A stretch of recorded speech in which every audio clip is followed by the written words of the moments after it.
ဘေးချင်းတော့ဟာပဲ အဲ့မှာလေးမီးမယ်နော် ရတိုက်အလူကြီးအောင်လုပ်နေ ညိုရီလာခွင်အလူတကာကြီးဦးတန်ထိုင်ရီ လူမာကြီးတော်များများမှု အေးရပြီ ဟုတ်တယ်လေ ကဲကိုကအလူမကြီးတရင်ရမှုပဲကိုသွားပါဦး အလူပြီးရင်အိမ်မှာလက်ကားမနေနဲ့နော်လူနဲ့ကြောင်တော့ဆိုင်နဲ့လက်ခဲ့ကောင်းလေးတချင်းဆိုတတ်တယ်စာချုပ်ချုပ်စာချုပ်ချုပ် အလူမကြီးလာပါပြီဗျလာပါပြီဗျတော်မူရေ ကဲဘာမှအလူမကြီးရှက်စရာမရှိဘူးနော် အမမရှက်နဲ့တော့ကွာမင်းမသားပဲ အားရောမ မိ င်း က က လေးကိုကိုရှက်မှာပဲ ဩစိတ်တဲ့ဘလို့မတုံးထားနဲ့အမစိတ်ထဲမှာတစ်ခုပဲတွေးထားလိုက်ဩဒါငါလူပါကို ဟောသူ့လူပဲသူ့လူပဲ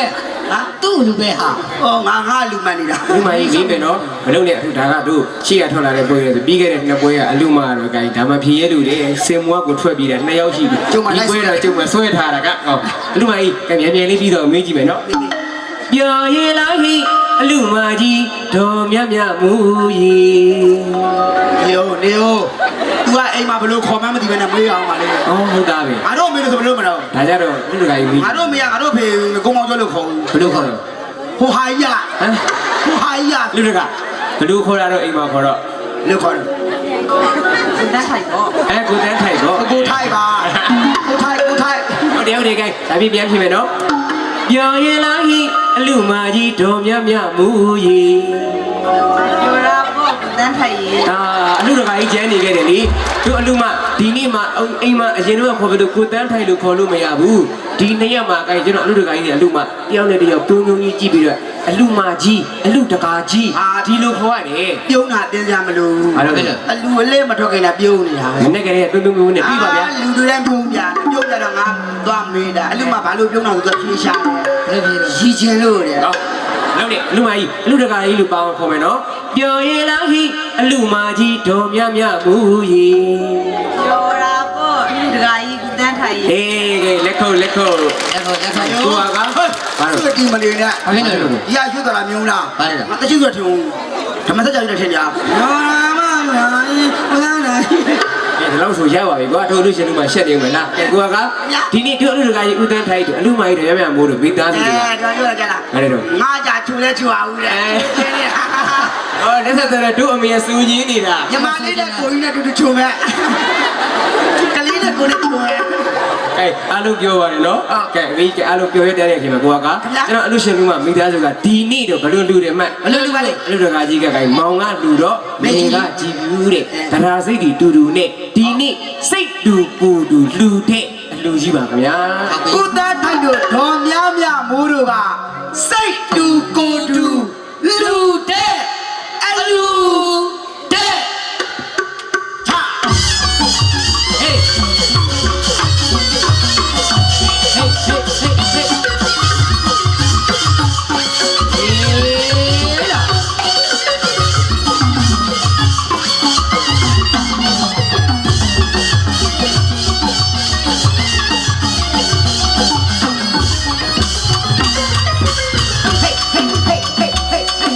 အလူကျွန်တော်တို့ရွာတွေကအလူ ဟောဒီဘော အလူရွာသားကြီးရွာတွေကအလူ ဒီလူကြီး နှစ်ဖက်မိဘအမှုထားပြလို့လူစီကားလာတဲ့လူ ဟောဒီသားလို့လူ တိုက်ပြိုင်လာတဲ့လူ ဒေါ်များများမိုးဘော သာဘူးလူသမီးတို့လူစိတ်တဘူကြီးမမလို့လူအလူတကားကြီးဦးတန်းထိုင်ရဲ့အလူအလူမထောင်များများမူရဲ့အလူ ဟုတ်ပြီလေ လူတကအလူမတကားရီပြူပြူစိတ်တူကိုတူလူတဲ့အလူတဲ့ သမဏဆိုင်ကဦးသားထိုက်တို့သမဏဆိုင်ကမကြီးဒေါ်များများမိုးတို့ကစိတ်တူကိုတူလူတဲ့ပါဒီစီရ မမကိုမရ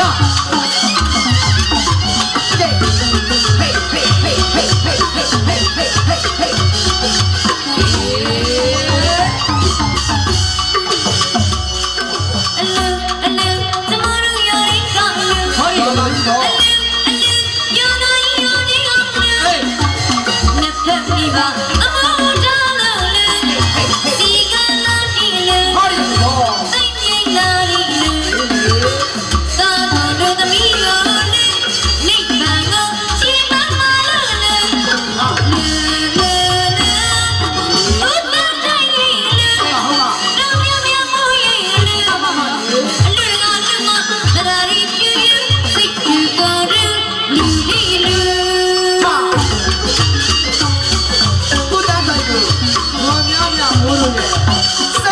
ကိုတူလူတဲ့အလူပါကိုတူစီအောင် အေးအာခါရ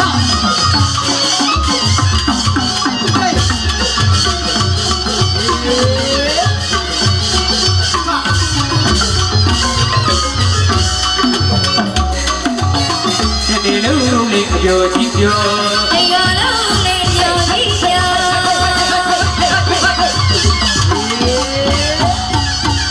လူပဲဝတ္ထုများကဆိုတာတော် လာမြောက်မိတာကုန်ကြည့်ရနော် သူရာသူချောလာများကဝိုင်းဝီလို့ပူကြတယ်နော်အလူဝဲနော် အတူတူတွေ့ပြော လူလူလေးပြော အလူဝေးတော့ စိတ်စီရနာတရားနဲ့ စိတ်စီလာလာတရားနဲ့အလူဝေးဒီလူလည်းပြော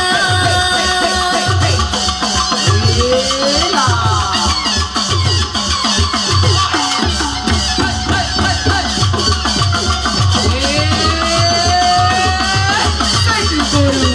လူတဲ့အလူပါကိုတူစီအောင် ဟေး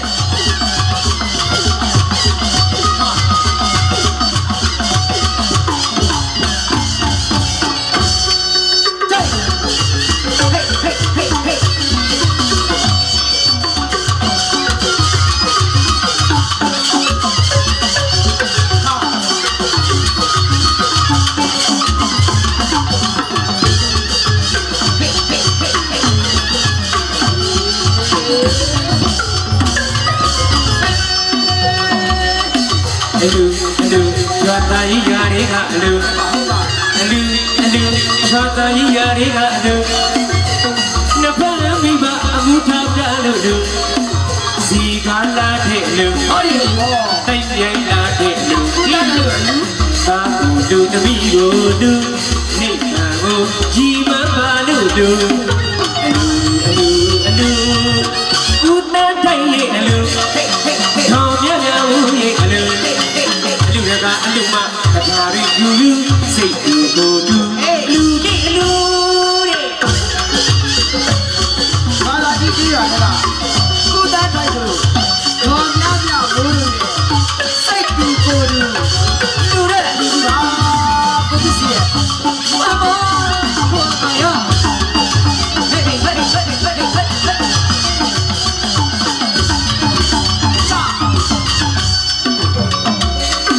အလူကျမတို့ရရင်ကအလူ လာလာကြည့်ရအောင် အလူယောနာယောရီယောအလူလက်ဖက်မိပါအမေချလာလူစီကာလာဒီလူသိကြီးလာဒီလူတောင်းလူသမီးကိုလူမိဘမောကြီးမလာလူလူလူလူဥပဒေတိုင်းလူတောင်းမြမြမိုးရဲ့လူ အလူကလူမတရရီပြူယူစိတ်ကူကိုတူလူတီလူဟာ စိတ်တူကိုတူလူတဲ့အလူကြီးပါဘောခါရ ကိုတူစီအောင်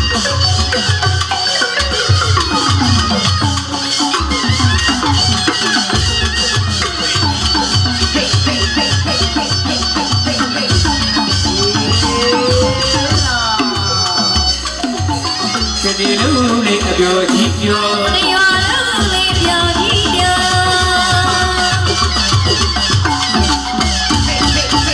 လူဝတ္ထုများကဆိုတာတော် လာလမြောက်မိတာကုန်ကြည့်ရနာ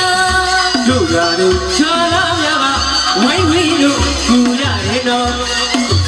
အတူတူလေးပြော အတူတူလေးပြောအ အ လူ လူ ဝေး ဝေး တာ တာ စိတ်စီရနာကြရာတရားနဲ့ စိတ်စီရာတလာတရားနဲ့အလူဝေးကြီး လူလူ ပြော ဒီမှာလေ ရပါပြီ လူကလူမမိမိရဲ့ရက်ထံပုံပိတ်မှတော့မှန်စွာမသိပြန်ကြစီပုံတည်း ဟာလေ ဘာတွေပို့နေရလဲ အဲ့နတ်ပူကြီးလား အဲ့ဒါဓာတ်ပုံရင်ဒါတော့ရှိတာတော့ပါလေ ပြန်နားလို့ရပါပြီကျေးဇူးများတင်ပါလေ ဟေးဟေးဟေးဟာ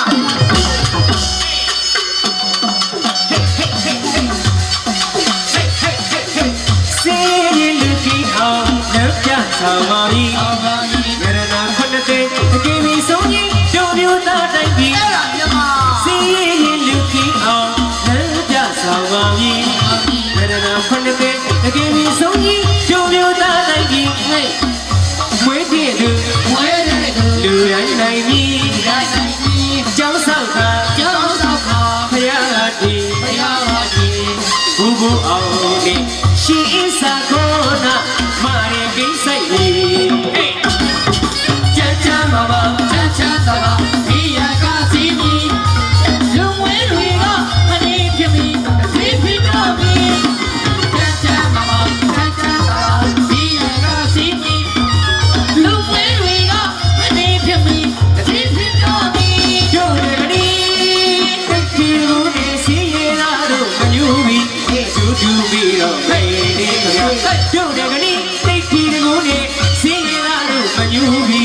တူပြီးတော့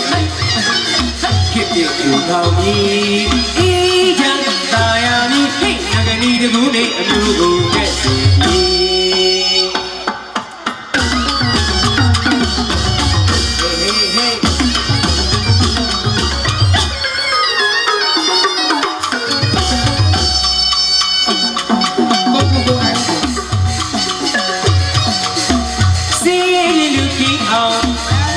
ဆောင်ပါပြီရတနာခဏတည်းအကယ်၍ဆုံးရင်ဒုမျိုးသားတိုင်းကြီးအဲ့ဒါမြတ်ပါဝေးနေသူလူထမ်းတိုင်းကြီးကျောင်းဆောက်ခါဖယားတီဘူဘူအောင်နေရှိစာခေါ်နာမာရီကိစ္စရေးကြမ်းကြမ်းပါပါကြမ်းကြမ်းတာတာဘီယာကစီမီလူဝေးဝေးကဖြစ်တော်မီချမ်းချမ်းမမချမ်းချမ်းသာသာဝေးရကစီမီလူဝဲတွေကမနေဖြစ်မီဖြစ်တော်မီတို့နဲ့ဒီစိတ်ချီကိုနေစီရတာတို့မညူမီအကျိုးတူပြီးတော့ဝေးခင်ဗျတို့နဲ့ကလေးစိတ်ချီကိုနေစီရတာတို့မညူမီအကျိုးတူပြီးတော့ဝေးဖြစ်ဖြစ်သူတော်မီအေးချမ်းသာယာမီငကဒီတူနဲ့အမျိုးကိုတဲ့စီမီအေးချမ်းသာယာမီငကဒီတူနဲ့အမျိုးကိုတဲ့စီမီဟုတ်ပြီတို့မြန်မာလူမျိုးတွေဂုံတက်အောင်အရင်တော့ကကြွေးကြော်ရတဲ့ချင်းဖြစ်ပါတယ်ကြီးပါ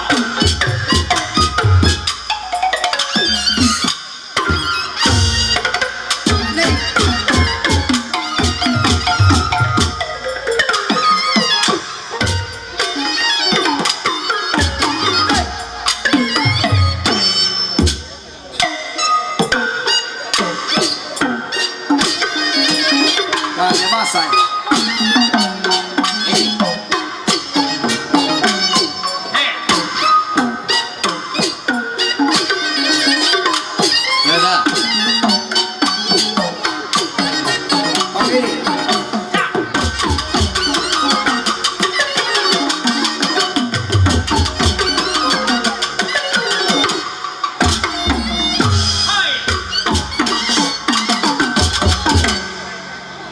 ဒီရနေမလဲဘူး ဟုတ်တယ် အာကခင်ဗျာ အခါပထမပိုင်းဖြစ်ပါတယ် ဟုတ် ဒုတိယပိုင်းလေးသွားကြည့်မယ်နော် ကျွန်တော်ဆရာဂီတမူကိုင်ဦးနေရမှာတဲ့ကျွန်တော်ဆရာမန္တလေးနေရကအာကကြီး ခင်ဗျာ အချင်းအရင်တော့အတိုင်းဆိုရင်မင်းတို့ပြင်းစရာကောင်းနေမယ်တဲ့မြူးတော်ရှိကအင်လိုလို့ခေါ်ပါတယ်ဟုတ်ပြီဒါလေးကိုဖန်တီးရတယ်ဘယ်လိုဖန်တီးတယ်မဒီတန်လေးဖြစ်သွားတာပါ ကြောင်းမယ်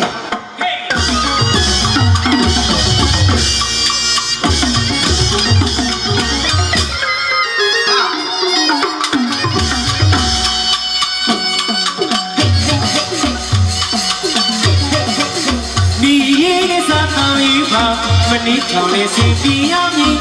လူဝဲများစိတ်ချမ်းသာအောင်ကန်ဆောင်ပြီးဒီနေ့စတောင်းလေးပါမနီးချောင်းလေးစီပီရမည်လူဝဲများစိတ်ချမ်းသာအောင်ကန်ဆောင်ပြီးတော့နေပြီအာရောက်သာရောက်ထွန်းလေးပြောင်းပြီးအာသာရောက်သာရောက်ထွန်းလေးပြောင်းပြီးကောင်းစားတဲ့တို့ပြန်ပြီးကျွေးမောရွာပြီး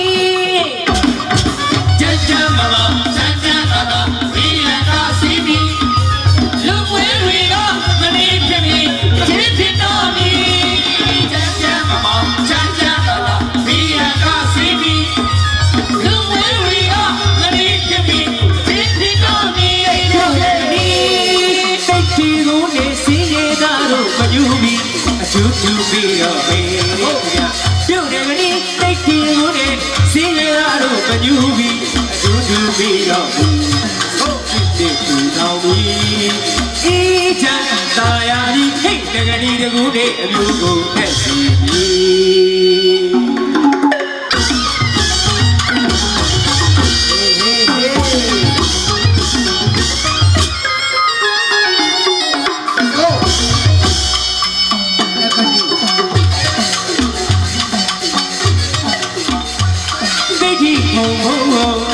လုံယုံဒီဒီ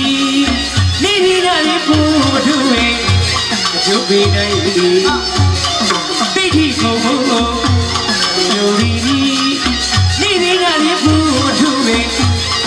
ပေးနိုင်သည်မြမပြည်ချက်ကနီတကူလေးညီရှုပါလို့ဘိုးပြန်နိုင်သည်ကျွန်တော်တို့မြမပြည်ချက်ကနီတကူလေးညီရှုပါလို့ဘိုးပြန်နိုင်သည်ဝဲနေလူတွေဝေမချရဟာကျူးစားလို့ဆောင်ရက်ခါလေးထွက်ရလမ်းပြနေဟေးချမ်းချမ်းမမချမ်းချမ်းသာသာဒီရကစီမီလူဝဲဝေတော့မနေဖြစ်ပြီးတည်းဖြစ်တော့ဒီချမ်းချမ်းမမချမ်းချမ်းသာသာဒီရကစီမီလူဝဲဝေတော့မနေဖြစ်ပြီးတည်းဖြစ်တော့ဒီစိတ်ကြီးကိုနဲ့စီလာလို့အကျိုးပြီးအကျိုးထူပြီးတော့ဝေးကြတို့တကယ်စိတ်ကြီးတို့နဲ့စီရတာတို့မညူပြီးအကျိုးထူပြီးတော့ဟုတ်ဖြစ်တဲ့သူတော်ကြီးအေးချမ်းသာယာကြီးခိတ်ဒီတကူအေးအလူကိုနဲ့စီ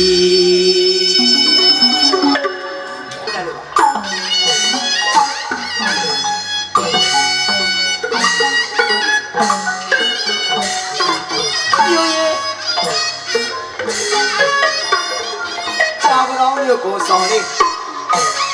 ဟုတ်ကဲ့လားအေးမလို့မင်းဒီရအဒီရနောက်ပိုင်းအေးအာယူရီယာတိုင်းလို့ကြော်လေယူရီယာ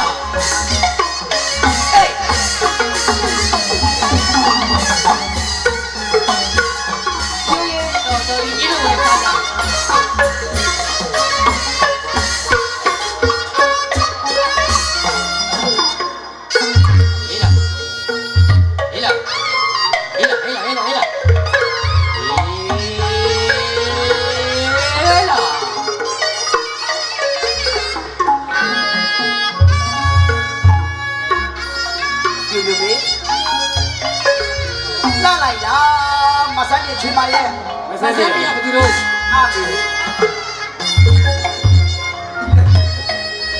မဆန်းကြီးကလို့လာပါလေအမေကတော့အမေ sorry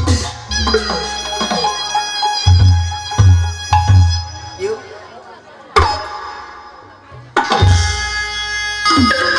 မင်းတို့ကျိုးသားတဲ့ကားကဆိုကြရှိအောင်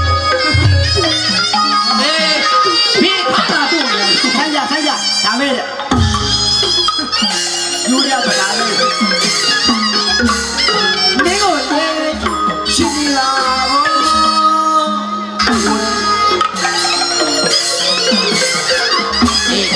မင်းကိုလည်းရှိပြီလား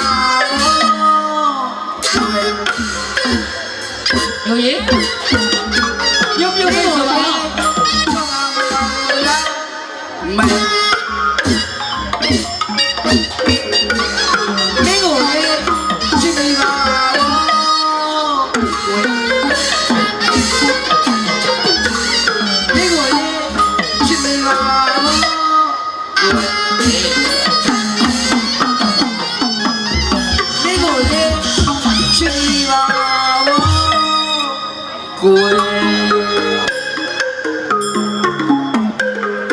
ကြောက်ကြောင်မျိုးကိုဆောင်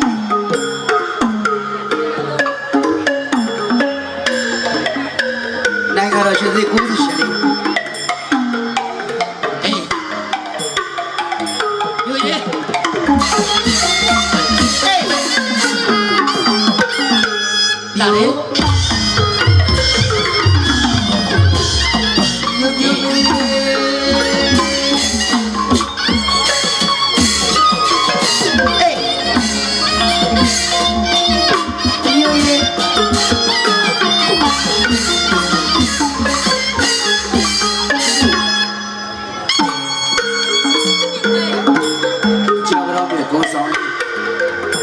You me.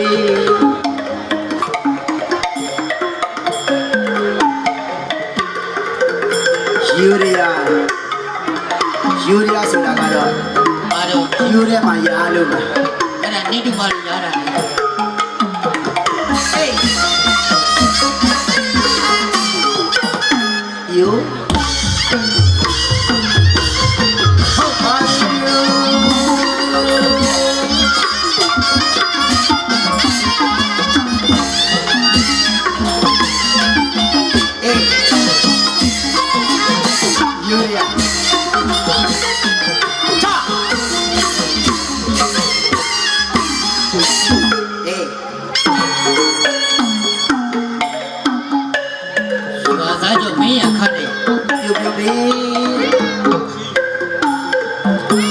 ဆွဲမဆရာတွေလုပ်ပြီ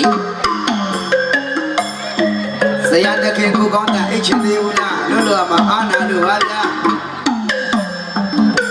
ညနာပူရဲ့အာစတိရဲ့အိတ်ချီပါတော့ရပါပြီကိုကောင်းတာရဲ့ပြောလို့လည်းကြားဘူးထင်ပါရဲ့ညနာပူပူနဲ့ပဲလောက်ရမှာပဲဟာယူပြီးကောင်းမှထားတယ်ကြောက်တော့ရောက်မအောင်နဲ့အေးယူရီယာစံတော်ပစ်ယောဂကြမှာခုံးနေယူထိုင်ကုန်တော့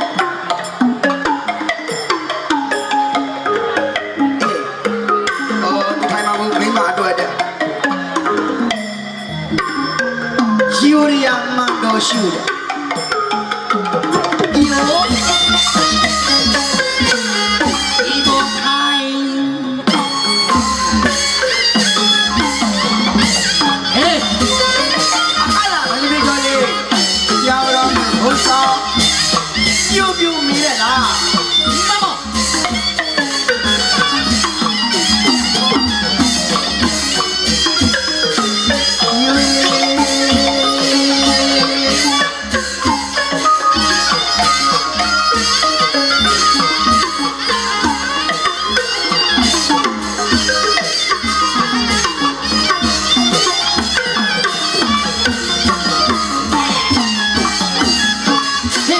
မမတို့ရေဟာလာနေမောင်တို့ရေဟင်းလာနေမောင်တို့ရေဟင်းလာမောင်တို့ရေဟာလာနေမောင်တို့ရေဟင်းလာနေမောင်တို့ရေဟေး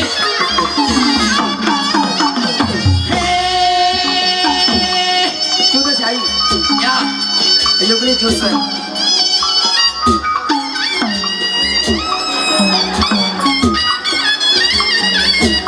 ဆရာကတော့လာလိုက်တဲ့အယုတ်ကလေးစိုးလိုက်တဲ့ကျူးသွဲဘလို့ကြည့်ကြည့်ချစ်နေရောစောင်းကချက်အမေအယုတ်ကငါပြောသည်ရှာတဲ့တီမွေယူရင်တီးမဘူးအဲ့ဒါချင်းအန်ကြီးဝတ်မယ်ကြာရင်တို့ညညာကိုညာတော့ပါဒီကလေးမကောက်အဖျားရိုက်ပြီလက်တဲ့မတိလို့မေးလိုက်သူကမှလားမင်းကမှလားဘောတော့ကမှပဲသူကတော့ဆိုရပါပြီဆရာရဲ့မင်းမကကြည့်ဘူးကကြည့်ဘူးမင်းလည်းငါကျိုးဆွဲနေတယ်လေဆွဲနေကကြည့်ဘူးလူလို့ပဲတော့အယုတ်ကတော့လူလိုလူကတော့အယုတ်လိုလူလိုမှအယုတ်ယောက်ကလေးအလာဒီတိုင်းမကြနဲ့ခရမ်းပြီးကိုခဏသွားလိုက်မယ်ယို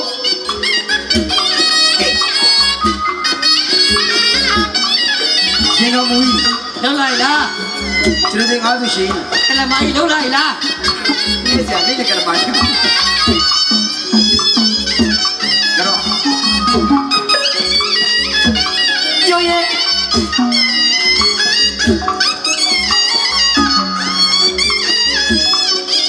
ယူသားလိုက်လားကိုရွာကိုဆိုတော့သူကြရမှာကျိုးတည်ရဲ့လား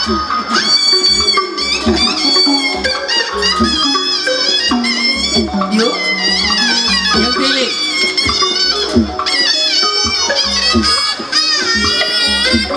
ယူပြီလားရထားတော့ဘာတော့ဟဲ့နေ့လောက်ခါလေးငါမစားရတော့ပါဘူးလို့ဘယ်လိုပဲဖေးဆိုတော့အခါညမှာဖေးရဟောက်မှာကတော့အဲ့ချီလေးပြောထားတာဖေးခါမအဲ့ဒီခါအေးဟေး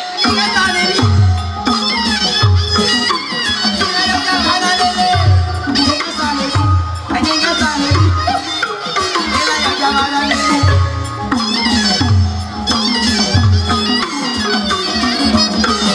အရင်ကစားလေအရင်ကစားလေရွှေရွှေရတဲ့ထဲကမင်းသမီးငါမိမ မင်းသမီးလိုပဲဟဲ့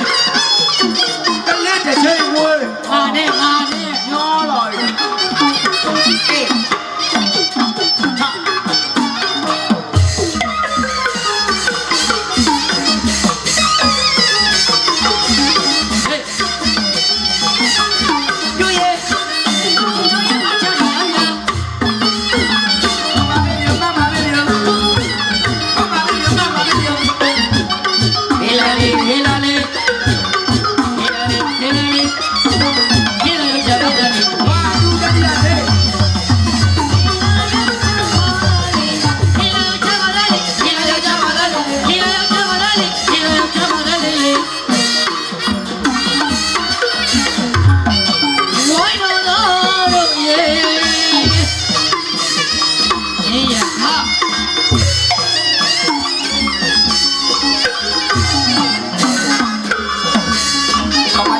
ရှာတယ်။ဘာလို့လဲ။စီချဲဘူး။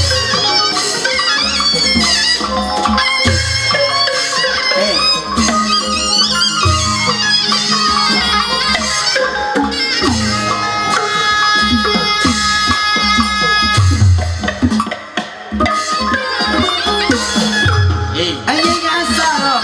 ဟေးပါမကြဘူးလေလာလေလာလေလာလေ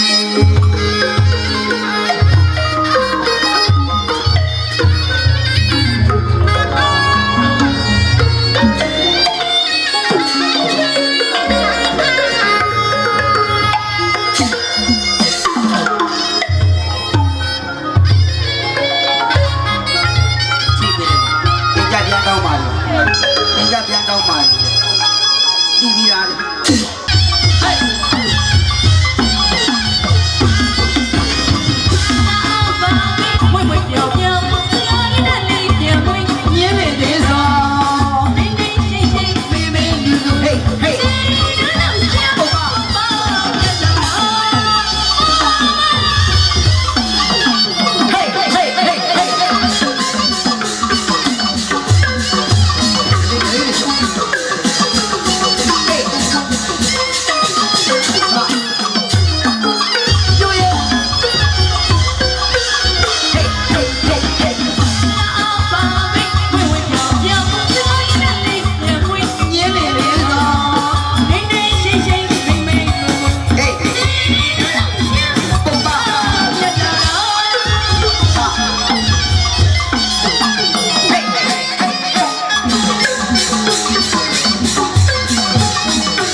ပြီ သာနာအလူတကာကြီးဦးမြကြိုင်သာနာအလူမကြီးဒေါ်ညွန့်ကြီးတာအလူတိုင်းကဦးတန်းချိုက်သမီးအလူတိုင်းကဒေါ်မြင့်မြတ်မိုးတဲ့ဟလားအလူတော်မင်္ဂလာပွဲကြီးကိုတဲ့ပြင်မိကရောက်ဖြောပြရတာကဒါလည်းကိုယ့်ရောက်ကိုဆိုပေမဲ့လို့ဟုတ်လားဟိုအားတော်ညာလဲဟိုတည့်ရမလားအားချင်မှာငါအောင်နော်ငါတော်ညာလဲအားချင်မှာလဲအားအောင်ပါအခုခါတော့ကျုံလုံးကြောင့်လည်းရောက်ခဲ့ပါပြီရောက်တော့ပြင်မိကိုယ့်ရောက်ကိုတော့အခုမကပ်ဖက်နဲ့ကြိုးစားပါမယ် ကြိုးစားပြီကမယ် အခုရောက်ရှိတဲ့ခန်းကဏ္ဍလေးကတော့တဲ့ဟာမိတ်ဆက်ခန်းကဏ္ဍလေးဆိုတော့ကြော်လို့မရဘူးရှင်ညနေပိုင်းလေးမို့ချင်ရတဲ့ဒုက္ခရဲ့ဆူရှက်တဲ့နားလာလေးအမေလာလာလေးဒီညနေတော့လာလို့ကိုယ်တော်လေးနေတော့ ယော ဟာနော်လာပါပါ